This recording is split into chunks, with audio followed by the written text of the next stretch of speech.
ಹೇರಿಸೋದು ಹೇಗೆ ಈ ಚರ್ಚೆಯ ಕೊನೆಯ ಭಾಗ ಬಂದಿವಿ. ಸುಮಾರು 5-6 ನಿಮಿಷಗಳು ಮಾತ್ರ ಉಳ್ಕೊಂಡಿದೆ. ಸೊ ನಾನು ನಿಮಗೆ ಕೇಳೋಕ್ಕಿಂತ ಮುಂಚೆ ನಾನು ಕೊನೆಯದಾಗಿ ಸುದರ್ಶನ್ ಅವ್ರಿಗೆ ಕೇಳಿಬಿಡ್ತೀನಿ. ನಿಮ್ಮ ಕೊನೆ ಮಾತು ಹೇಳಿ ಮತ್ತು ಅವರ ಆರೋಪಗಳಿಗೆ ಉತ್ತರ. ಯಾಕೆ ಈ ಥರ ಅಟ್ಯಾಕ್ ಮಾಡುವಂಥ ಪ್ರವೃತ್ತಿ ಕಾಂಗ್ರೆಸ್ನ ಕೆಲವು ನಾಯಕರಲ್ಲಿದೆ ಸುದರ್ಶನ್ ಅವರೇ? ನೋಡಿ, ಒಂದು ರೀತಿ ನಿಮಗೂ ಮುಜುಗರ ಉಂಟು ಮಾಡೋ ಬೆಳವಣಿಗೆಗಳಲ್ವಾ ಈ ಥರದ ಹೇಳಿಕೆಗಳು? ಮನೀಶ್ ತಿವಾರಿ ಚರ್ಚೆ ಮಾಡ್ತಾ ಇರ್ತಕ್ಕಂಥದ್ದು ಸರ್ಕಾರ ಮತ್ತು ಅಣ್ಣಾ ಹಜಾರೆ ಅವರ ಹೋರಾಟದ ನಡುವೆ ಯಾವ್ಯಾವ ರಾಜಕೀಯ ಪಕ್ಷಗಳ ನಿಲುವೇನು ಅಂತೇಳಿ ನಾವು ಚರ್ಚೆ ಮಾಡ್ತಾ ಇಲ್ಲ. ಮತ್ತು ರಾಜಕೀಯ ಪಕ್ಷಗಳಲ್ಲಿ ಬೇರೆ ಬೇರೆ ಅಭಿಪ್ರಾಯಗಳನ್ನು ಬೇರೆ ಬೇರೆಯವರು ಹೇಳ್ಕೊಂಡು ಬಂದಿದ್ದಾರೆ, ಇಲ್ಲ ಅಂತ. ಆದರೆ ಮನೀಶ್ ತಿವಾರಿ ಅವರು ಅಣ್ಣಾ ಹಜಾರೆ ಅವರ ಹೋರಾಟದ ಬಗ್ಗೆ ಒಂದು ತಮ್ಮ ಅಭಿಪ್ರಾಯಗಳನ್ನು ಈಗಾಗಲೇ ದೇಶದ ಜನರ ಮುಂದೆ ಅವರು ಹೇಳಿದ್ದಾರೆ. ಪ್ರಶ್ನೆ ಏನಂತ ಹೇಳಿದ್ರೆ, ಇವತ್ತು ಪ್ರಧಾನಮಂತ್ರಿ ಮನಮೋಹನ್ ಸಿಂಗ್ ಅವರು ಏನಾದರೂ ಕೂಡ ಹಗುರವಾಗಿ ಮಾತಾಡಿದ್ದಾರ, ಇಷ್ಟು ಪ್ರಶ್ನೆ. ಮತ್ತೆ ಅವ್ರೇನು ಹೇಳಿದ್ದಾರೆ, ತೆರೆದ ಮನಸ್ಸಿಂದ ಇದ್ದೇವೆ, ಓಪನ್ ಮೈಂಡಲ್ಲಿ ಇದ್ದೇವೆ, ಎಲ್ಲ ವಿಷಯಗಳನ್ನು ಕೂಡ ನಾವು ಅಕಾಮಡೇಟ್ ಮಾಡ್ತೇವೆ. ಆದರೆ ಸಾಧಕ ಬಾಧಕಗಳ ಬಗ್ಗೆ ವಿಸ್ತೃತವಾದಂಥ ಚರ್ಚೆ ಆಗಬೇಕು ಅಂತಕ್ಕಂಥ ಒಂದು ವಿನಮ್ರವಾದಂಥ ಸಲಹೆಯನ್ನು ಬಿಟ್ಟು, ಅಣ್ಣಾ ಹಜಾರೆ ಅವರ ಆರೋಗ್ಯ ಕೂಡ ಬಹಳ ಮುಖ್ಯ ಆಗುತ್ತೆ. ಸೊ ಅವರು ತಮ್ಮ ಹೋರಾಟವನ್ನು ಪ್ರತಿಭಟನೆಯನ್ನು ಮುಂದುವರಿಸ್ಕೊಂಡು ಹೋಗಲಿ. ಆದರೆ ಯಾವುದೇ ಕಾರಣಕ್ಕೂ ಕೂಡ ಅವರು ಈ ಒಂದು ಉಪವಾಸ ಸತ್ಯಾಗ್ರಹವನ್ನು ಮುಂದುವರಿಸ್ಕೊಂಡು ಹೋಗ್ತಕ್ಕಂಥದ್ದು ಅದು ನಿಜವಾಗ್ಲೂ ಕೂಡ ಸಾಧು ಅಲ್ಲ. ಅದರಿಂದ ಅವರಲ್ಲಿ ಪ್ರಾರ್ಥನೆ ಮಾಡ್ತೇವೆ ಅಂತಕ್ಕಂಥ ಮಾತನ್ನು ಅವ್ರು ಹೇಳಿದ್ದಾರೆ. ಇದನ್ನು ದೇಶದ ಜನ ಕೂಡ ಖಂಡಿತವಾಗ್ಲೂ ಕೂಡ ಒಪ್ಕೋತಾರೆ. ಓಕೆ, ನಿಮ್ಮ ಪ್ರಕಾರ ಸುದರ್ಶನ್ ಅವರೇ, ಈಗ ಅಣ್ಣಾ ಹಜಾರೆ ಅವರು ಈ ನಿಮ್ಮ ಸದಾಶಯಕ್ಕೆ ಹೋಗೊಟ್ಟು ಈಗ ಕಂಪ್ಲೀಟ್ ಮಾಡಲಿಲ್ಲ. ಈಗ ನಮ್ಮ ಬಿಜೆಪಿ ಸ್ನೇಹಿತರು ಬಹಳ ಮಾತಾಡ್ತಾರೆ ಇವತ್ತು. ಈಗ ಅವರೊಬ್ಬ ನಾಗರಿಕರಾಗಿ ಅವರು ಮಾತಾಡೋದಾದ್ರೆ ನಮ್ದೇನು ಅಭ್ಯಂತರ ಇಲ್ಲ. ಈಗ ತಮ್ಮದೇ ಆದಂಥ ರಾಜ್ಯಗಳಲ್ಲಿ ಲೋಕಪಾಲ್ ವ್ಯವಸ್ಥೆಗೆ ನೀವು ಎಷ್ಟು ಅಧಿಕಾರ ಕೊಟ್ಟಿದ್ದೀರಿ? ಒಂದ್ ನಿಮಿಷ, ನಿಮ್ಗೆ ಅಧಿಕಾರ ಕೊಟ್ಟಿರ್ತಕ್ಕಂಥ ರಾಜ್ಯಗಳಲ್ಲೇ ನೀವು ಲೋಕಪಾಲ್ ವ್ಯವಸ್ಥೆನ ಕಠಿಣವಾದಂತ ಒಂದು ವಿಧೇಯಕವನ್ನ ನೀವು ರಚನೆ ಮಾಡೋದಕ್ಕೆ ಸಾಧ್ಯ ಆಗೋದಿಲ್ಲ ಅಂತ ಹೇಳೋದಾದ್ರೆ ನಿಮಗೆ ಏನ್ ಮಾಲ್ ರೈಟ್ಸ್ ಏನಿದೆ? ನಿಮಗೆ ಪಾರ್ಲಿಮೆಂಟ್ ಅಲ್ಲಿ ಕೂತು ನಿಮಗೆ ಬಲಿಷ್ಠವಾದ ಕಠಿಣವಾದ ಲೋಕಪಾಲ್ ಅಧಿಕಾರವನ್ನ ಕೊಡಬೇಕು ನಿರ್ಧಾರ ಮಾಡಿದ್ದೀರಿ. ಹೇಳೋದ್ರ ಮೂಲಕ ಅವರಿಗೆ ಇರ್ತಕ್ಕಂಥ ಹೊಣೆಗಾರಿಕೆಯನ್ನ ಮಾಡೋದ್ರ ಮೂಲಕ ಹೊಣೆಗಾರಿಕೆಯಿಂದ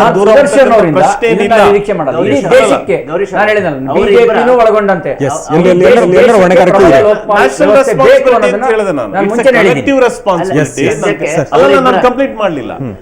ನಾನೇನ್ ಹೇಳಕ್ ಹೊರಟಿದ್ದೇನೆ ಅಂತ ಹೇಳಿದ್ರೆ, ಇದೊಂದು ಇಟ್ಸ್ ಎ ಕಲೆಕ್ಟಿವ್ ರೆಸ್ಪಾನ್ಸಿಬಿಲಿಟಿ. ಒಟ್ಟಾರೆಯಾಗಿ ಇಂಥ ಒಂದು ಸಂದರ್ಭದಲ್ಲಿ ಇದೊಂದು ರಾಜಕೀಯದ ಮಾತುಗಳನ್ನು ಹೇಳುವಂತ ಅಗತ್ಯ ಇಲ್ಲ. ಈ ಸಂದರ್ಭದಲ್ಲಿ ಸುದರ್ಶನ್ ಅವರೇ, ಆ ಟೈಮ್ ಲಿಮಿಟ್ ನಿಮ್ ಪ್ರಕಾರ ಎಷ್ಟು ದಿನಗಳಲ್ಲಿ ಇದು ಮಸೂದೆ ಜಾರಿಗೆ ಬರಬಹುದು? ಅಥವಾ ಆ ಒಂದು ದೂರದೃಷ್ಟಿ ಐ ಥಿಂಕ್ ಇದೇನು ನನಗನ್ಸುತ್ತೆ, ಮುಂದಿನ ಅಧಿವೇಶನದ ಒಳಗಡೆ ಇದನ್ನ ಖಂಡಿತವಾಗ್ಲೂ ಕೂಡ ಇದು ವಿಧೇಯಕವನ್ನ ಪಾರ್ಲಿಮೆಂಟ್ ಅಲ್ಲಿ ಅಂಗೀಕಾರ ಮಾಡೋದಕ್ಕೆ ಎಲ್ಲಾ ಅವಕಾಶಗಳು ಕೂಡ ಇದ್ದಾವೆ.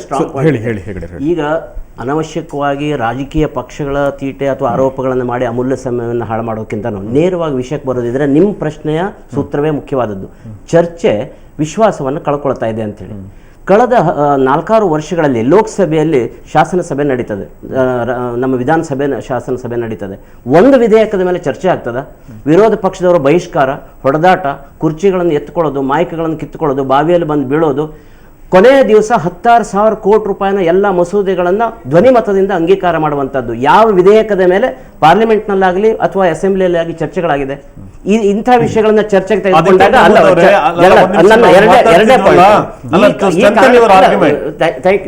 ಈ ಕಾರಣಕ್ಕಾಗಿ ವಿಧೇಯಕದ ಚರ್ಚೆಯ ಮೇಲೆ ವಿಶ್ವಾಸ ಉಳಿದಿಲ್ಲ. ನಿಮ್ಮ ಪ್ರಶ್ನೆಗೆ ಸಂಬಂಧಪಟ್ಟ ಹೇಳೋದಿದ್ರೆ ಒಂದು ದೊಡ್ಡ ಆಪತ್ತಿದೆ.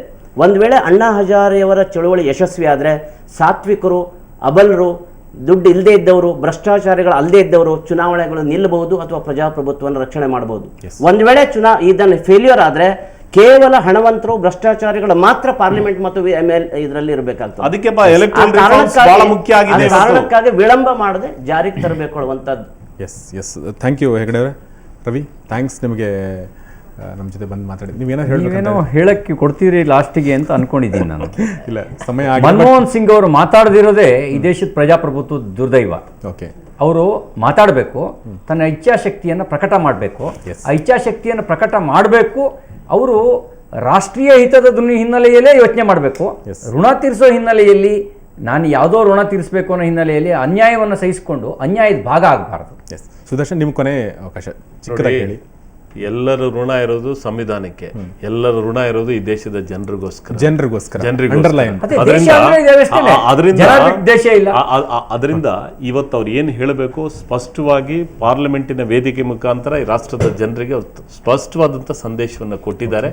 ಇದನ್ನು ನಾವು ಕೂಡ ವಿನಂತಿ ಮಾಡ್ತೇವೆ. ಅಣ್ಣಾ ಹಜಾರೆ ಅವರು ಕೂಡ ತಮ್ಮ ಆರೋಗ್ಯವನ್ನು ಗಮನದಲ್ಲಿಟ್ಟು ಅವರು ಇನ್ನೂ ಕೂಡ ಒಂದು ಸಾರ್ವಜನಿಕವಾದಂಥ ಒಂದು ಆಸ್ತಿ ಆಗಿದ್ದಾರೆ ಇವತ್ತು. ಅದರಿಂದ ಅವರು ಅದನ್ನ ಕೈ ಬಿಟ್ಟು ತಮ್ಮ ಹೋರಾಟವನ್ನು ಅವರು ಮುಂದುವರಿಸಿದ್ರೆ ಅದು ಸರ್ಕಾರದ ಮೇಲೂ ಕೂಡ ನಿರಂತರವಾಗಿ ಒತ್ತಡಗಳಿರ್ತದೆ ಮತ್ತು ಜನರು ಕೂಡ, ಯಾಕಂತ ಹೇಳಿದ್ರೆ ಪ್ರಜಾಪ್ರಭುತ್ವದಲ್ಲಿ ಈ ಚಳುವಳಿಗಳು ನಿರಂತರವಾಗಿರಬೇಕಾಗುತ್ತೆ. ಒಂದು ಸರ್ಕಾರ ಎಚ್ಚರಿಕೆಯಿಂದ ಕೆಲಸ ಮಾಡಬೇಕಾದ್ರೆ ಯಾವಾಗಲೂ ಕೂಡ ನಾಗರಿಕ ಸಮಾಜ ಬಹಳ ಎಚ್ಚರಿಕೆಯಿಂದ ಇದ್ರೆ ಜನರಿಗೂ ಕೂಡ ಒಳ್ಳೆಯದು. ಸಂಸ್ಕೃತಿ ಆ ಪಕ್ಷ ಈ ಪಕ್ಷ ಅಲ್ಲ, ಪ್ರಾದೇಶಿಕ ಪಕ್ಷಗಳನ್ನು ಇಟ್ಟುಕೊಂಡು ಎಲ್ಲಾ ಪರಿವಾರದವರು ಸೇರಿ ಒಂದು ರಾಜಕೀಯ ಸಂಸ್ಕೃತಿಯನ್ನು ಮಾಡಿ ಇಂತಹ ವಿಧೇಯಕಗಳನ್ನು ಜಾರಿಗೆ ತರಬೇಕು. ಇಲ್ಲಿ ರಾಜಕೀಯ ಪಕ್ಷಗಳ ಸಂಸ್ಕೃತಿ ನೀವೇನ್ ಹೇಳ್ತಾ ಇದ್ದೀರಿ, ನೀವು ಕಟ್ಟಬೇಕು ಅನ್ನೋ ಸಂಸ್ಕೃತಿ ಅದು ಬೀದಿಲಿ ಕಾಣ್ತಾ ಇದೆ. ಬಹುಶಃ ಯಾವುದೇ ರಾಜಕೀಯ ಹಿನ್ನೆಲೆ ಇಲ್ಲದೆ ಯುವಕರು ಯುವತಿಯರು ಬಂದು ಸಪೋರ್ಟ್ ಮಾಡ್ತಾರೆ. ದಯವಿಟ್ಟು